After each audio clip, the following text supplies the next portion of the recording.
Alors une petite réflexion en fait que je me pose, c'est me dire est-ce que c'est intéressant de dessiner avec une gomme et de gommer en fait régulièrement. Moi ce que je me suis rendu compte au fur et à mesure de mes dessins, c'est que le fait de ne pas gommer, alors là je vous montre, c'est des petites planches que je fais régulièrement le soir pour travailler un petit peu ma main, c'est que quand on gomme pas, déjà on peut aller au bout de son dessin. C'est-à-dire que quand on dessine et puis qu'on se dit bah tiens je fais mon petit dessin et puis au fur et à mesure bah tiens j'ai fait une erreur, je gomme pour refaire etc. Je trouve qu'à un moment donné on n'avance pas et que on se dit bah en fait faire l'erreur en fait au départ pour moi est pas forcément très grave car je vais vous montrer en fait on peut toujours rattraper en fait son trait. Donc par logique, quand on dessine, par exemple, là je vais vous prendre un exemple, je me dis tiens, je vais dessiner en fait un escargot, on a toujours cette histoire de se dire bah, je vais mettre ma ligne de construction, donc là je dessine, et une fois que mes lignes de construction en fait sont finies, et ben ce que je vais faire, c'est que je vais faire mon ancrage, et puis après je vais effacer mes lignes de construction pour faire quelque chose de beau. Moi, ce que j'aime bien dans la façon dont j'ai développé effectivement mon dessin, c'est de me dire je vais tout faire en même temps en fait. C'est-à-dire que je vais à la fois faire mes lignes de construction, je vais garder en fait mes lignes de construction car ma ligne de construction au départ peut devenir une ligne d'émotion, de force ou de narration dans ce que je veux donner en fait dans mon dessin. Alors, je ne sais pas si je me suis bien exprimé, mais si j'ai bien fait passer mon idée. Mais par exemple, je vous montre. Moi, comme vous le savez, je fais beaucoup de modèles vivants et des croquis. Et là, quand je suis dans des croquis en fait rapides, ma petite ligne de construction au départ, je les garde parce que je trouve qu'au final, ça donne en fait une certaine émotion dans son dessin. Moi, j'aime bien garder en fait ces petites lignes. Alors là, c'est un petit peu exagéré là-dessus, mais pour vous montrer que là, pardon, j'en ai d'autres. J'ai fait des petits croquis en fait de visage. Et en fait, la ligne de construction, on la voit pas parce que en fait, au final, elle vient se transformer et se masquer en fait par rapport à ce que je veux faire. Alors ça c'est à mon sens intéressant parce que ça me permet de gagner du temps en fait. Ça me permet de me dire bah oui effectivement je peux arriver à faire des croquis rapides parce que l'idée de ma chaîne et l'idée de ce que je vous propose c'est d'arriver en fait à dessiner en instantané. Alors on peut dire ouais mais le dessin il n'est pas tout à fait fini, le dessin pourrait être beaucoup plus propre et on pourrait avoir un dessin académique parfait, ce que j'entends. Mais ce que je vous présente dans cette chaîne-là, c'est plus une chaîne un petit peu de croquis et puis de se dire est-ce que je peux arriver en fait à dessiner comme j'écris en fait. C'est-à-dire que dès que j'ai une pensée, ben, je vais essayer de la mettre en fait sur papier. Donc le dessin n'est pas forcément, on va dire, abouti, mais au moins il a le mérite d'exister. Et ça, c'est vrai que quand on gomme, quand on veut rechercher en fait la perfection dans son dessin, c'est pour moi un frein parce que ben, en fait on gomme trop, quoi. On veut toujours tout de suite faire de l'imperfection. Et en plus, ce qui va être intéressant dans un dessin, c'est que on voit pas forcément tout le dessin tout de suite. Par exemple, là, je suis en train de dessiner cet escargot. Il y a des traits en fait que je vois pas, mais au fur et à mesure en fait de regarder le dessin et de commencer à dessiner, bah, je m'aperçois effectivement qu'il y a des traits, donc je peux effectivement venir les rajouter. Donc, par contre, l'autre approche, c'est de bien respecter ces étapes. Ça, je vous le montre dans d'autres vidéos, en respectant une souplesse au niveau de sa main. C'est-à-dire qu'il va falloir d'abord positionner ses traits, être assez souple. Alors pourquoi c'est souple? Parce que on peut toujours gommer en fait. Je veux dire, moi, je le fais des fois à la fin, ou par exemple, quand j'ai fait un modèle vivant, on va dire, bien, et puis je me dis, bah tiens, là j'ai plutôt bien fait, bah, je vais peut-être enlever mes lignes de départ parce que je veux donner une autre information. Comme j'ai commencé en fait de façon souple, je peux quand même le faire. Mais généralement, je les garde parce que j'aime bien. Donc, ce que vous pouvez faire, c'est vous amuser à faire par exemple cet exemple-là. Et ce que je veux vous montrer, c'est que quand je dessine en fait ici, je vais prendre quelques secondes pour pouvoir bien le positionner. Donc voilà. Je vais respecter effectivement une approche en positionnant plus ou moins 5 traits. Donc le premier trait, ça va être mon ligne de construction. Donc je vais poser en fait mes lignes de construction. Voilà. Après, je vais donner en fait un deuxième trait qui va être montrer plus ou moins de lumière. Donc là, par exemple, ici, je vais renforcer un peu, là, parce que je vais montrer effectivement qu'on a de la lumière ici. Donc vous voyez, je suis toujours un petit peu grossier, et le fait de positionner ma lumière fait que, au final, je vais commencer à venir, masquer la ligne qui est en dessous. Mais au final, si je prends cet exemple-là, où là j'ai fait mon escargot, où j'ai mis en fait ma ligne de lumière, par exemple ici, on voit que j'ai toujours ma ligne de construction en dessous. Mais au final, ma ligne de construction peut être, si je l'estompe un petit peu, peut me servir en fait pour montrer qu'il y a encore une énième nombre en fait ici. Vous voyez ce que je veux dire? Donc en fait, c'est pas... Ou alors par exemple, si je me dis, bah tiens, au final, je veux à la fin venir noircir ici pour faire l'effet du sol, par exemple, bah, du coup, je viens masquer en fait. Donc je suis pas forcément obligé de gommer à ce niveau-là. Petit rappel ici dans la petite coquille en fait de l'escargot, c'est que n'oubliez pas l'essence de volume. Voilà, donc en fait, ça je le montre assez régulièrement pour donner l'information.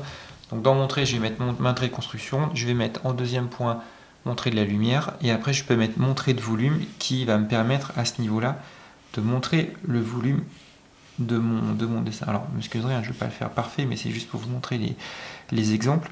Et tout ça pour revenir sur le fait que, encore une fois, je peux me servir effectivement de mes lignes de construction derrière pour redonner une autre information.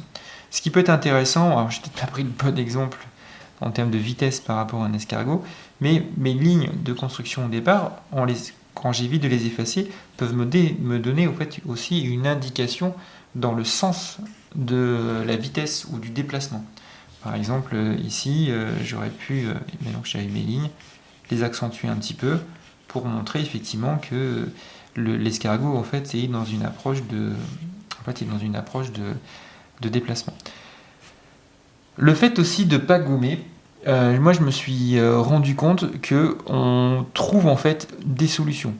Par exemple, le cas typique, moi je l'ai souvent parce que comme vous savez je fais du dessin en live. Quand je fais par exemple des dessins de visage, donc on va sortir un peu de ce dessin là, donc, là je fais ma petite ligne de construction, donc là je vais positionner par exemple, allez je vais faire ça vite fait, je mets un œil, alors je vais changer de crayon, parce qu'on va mieux voir. Voilà. Je mets un œil par exemple ici, hop. Alors en plus, là comme j'ai directement dessiné avec de l'encre, pour effacer c'est un peu compliqué, donc là pour le côté gommage, on laisse un peu tomber. Je positionne mon autre œil ici, donc je vous fais en fait un visage en fait assez rapide, juste pour vous montrer en fait là où je veux en venir dans mon idée. Ici je vais positionner mon nez, voilà, et après la bouche. Hop, ici. Alors par exemple, là où je veux en venir, c'est que quand je pose ma première ligne de crâne par exemple, et que je me dis, tiens, je vais positionner en fait les cheveux, ce que je fais, c'est que je pars un petit peu petit, comme ça, et je me dis que si par exemple les cheveux sont... Voilà, si par exemple les cheveux sont ici, et qu'au final dans mon dessin je me suis planté, et que je me suis dit, bah non, effectivement les cheveux sont ici, sont un petit peu plus hauts, en fait c'est pas forcément très grave, parce que cette erreur que j'ai faite au départ de proportion, fait que du coup je peux rajouter en fait des lignes. Ça c'est intéressant. Alors à l'inverse, si jamais vous faites des cheveux beaucoup trop grands et que du coup, imaginons que mes cheveux, je les avais fait ici et que du coup, en fait, c'est là. Moi, ce que je fais, c'est que voilà, je suis parti un peu léger, puis du coup, je vais appuyer ma ligne en fait un peu plus fort en haut pour faire en sorte que ça, il sera toujours là, mais on le voit moins. Donc, ce que je veux dire, c'est que quand on fait une erreur dans son dessin, dans sa ligne de construction de base, en fait, on peut réfléchir à comment je peux rattraper en fait ça. Qui fait que quand on est dans cette réflexion-là, en fait, au final, on est dans un dessin qui va quand même sortir. Alors après, on peut toujours dire, ouais, mais moi, ce que je recherche, c'est du dessin parfait, je veux que ça soit mon dessin parfait. Et encore une fois, ce que j'entends, si vous êtes dans du dessin complètement réaliste, ou si vraiment vous cherchez une perfection dans ce que vous faites, cette méthode-là ne s'applique pas forcément. Mais si vous êtes dans l'esprit de vous dire, je veux faire des petits croquis rapides, et puis montrer une émotion ou quelque chose d'instantané, là, ça s'y porte bien. On peut même aussi, des fois, quand on gomme pas, et c'est ça qui va être intéressant, c'est de se dire, qu'est-ce que je peux découvrir dans mon dessin? Par exemple, un trait que j'ai fait et que j'ai pas forcément gommé peut me donner une autre indication ou autre chose. Par exemple ici, ce que j'ai fait de façon d'ailleurs inconsciente à force de dessiner, c'est que j'ai rajouté effectivement cette ligne-là qui était forte. Du coup, je vais faire une forme de tête et de crâne en fait qui est complètement différent. Et alors, sauf si je dois respecter effectivement le visage de quelqu'un ou un visuel, je pourrais aussi me dire, du coup, allez, hop, ça va être un bandana, voilà, par exemple. Et puis effectivement, l'erreur que j'ai faite au départ, hop, ça vient se fermer. Et en fin de compte, moi je m'aperçois que dans mes dessins en fait que je fais en croquis, en fait je fais souvent des erreurs en fait. J'en fais souvent, mais en fait quand je fais une erreur, je panique pas, je gomme pas, et puis j'essaie de rattraper un peu mon coup, alors pas en effaçant parce que je peux pas forcément effacer. Et ce qui est d'ailleurs intéressant parce que en fait au final, sans prétention, à chaque fois que je fais un dessin, alors on peut très bien dire que mon dessin il est raté parce que mon œil il est plus gros ici pourquoi j'ai fait ça, la bouche elle est peut-être un peu plus basse par rapport à ça, mais j'ai quand même une émotion et j'ai quand même quelque chose, et au final, moi ça me plaît, mais ça plaît peut-être pas à tout le monde, hein. Mais moi ça me plaît, cette approche-là, et puis effectivement là je vois que j'ai mes petites lignes de construction, et je les habille. Et en fait, ça me plaît, et ce qui est intéressant c'est que je suis pas dans la frustration en fait. Alors je le suis régulièrement, enfin je le suis des fois sur certaines autres approches dans mon dessin. Je suis pas dans la frustration parce que je me dis que bah, en fait j'ai réalisé quelque chose. Voilà, j'ai fait un truc, ça a marché. Et je crois que le dessin, c'est ça en fait. C'est vraiment l'accumulation un peu de, comment dire, d'expériences positives, du fait d'être rassuré pour pouvoir effectivement se dire allez c'est parti parce qu'au final j'ai pu arriver à faire quelque chose dans quelques minutes et j'ai un résultat intéressant.